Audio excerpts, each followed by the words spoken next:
vous remercie. Monsieur Saint-Toul, est-ce que vous avez le temps de poser votre question? Voilà, vous avez la parole. Merci, Monsieur le Président. Merci, Monsieur le Premier ministre. Quelques simples questions. Comment comment définiriez-vous les relations entre les entreprises pour lesquelles vous étiez russes, pour lesquelles vous étiez censé travailler, et le gouvernement russe lui-même?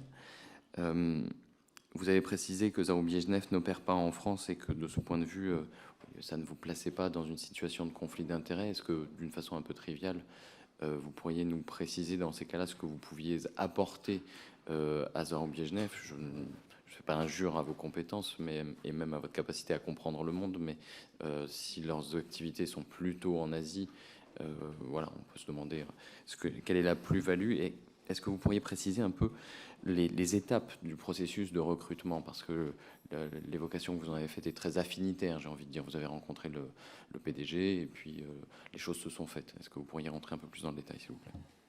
Alors d'abord, il faut préciser ce que c'est. Un conseil d'administration, ce n'est pas une fonction exécutive.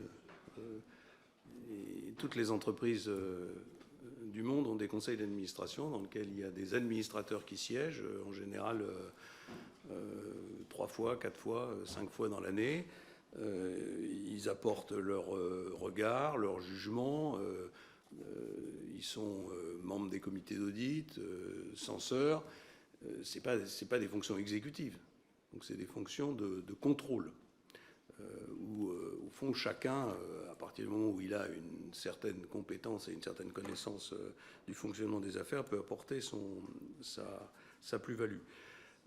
Deuxième remarque, la société Zaoubiev est une société d'État, c'est incontestable.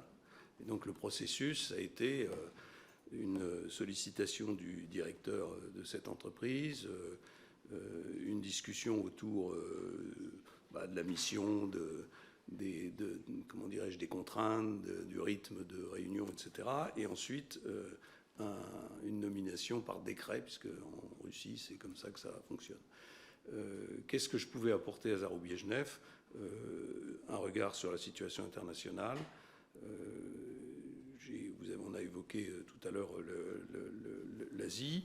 J'ai, par exemple, développé des activités pour le fonds d'investissement français dont j'étais partenaire en Asie, au Japon, à Singapour. Voilà, j'ai changé de... Comment dirais-je, j'ai changé de vie, je fais autre chose aujourd'hui et je vais beaucoup en Asie. Et quant à la société Cibourg, c'est une société absolument privée où, comme je vous l'ai dit tout à l'heure, on m'avait demandé d'être au Conseil une sorte de référent sur les sujets d'environnement, de gouvernance et sur les sujets sociaux.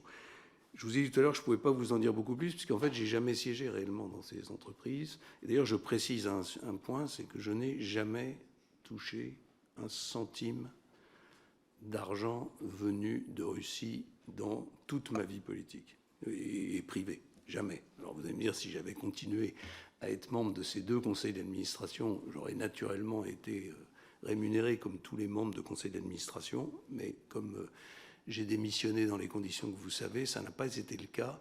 Donc je n'ai jamais touché un centime d'argent en provenance de Russie. Je vous en prie.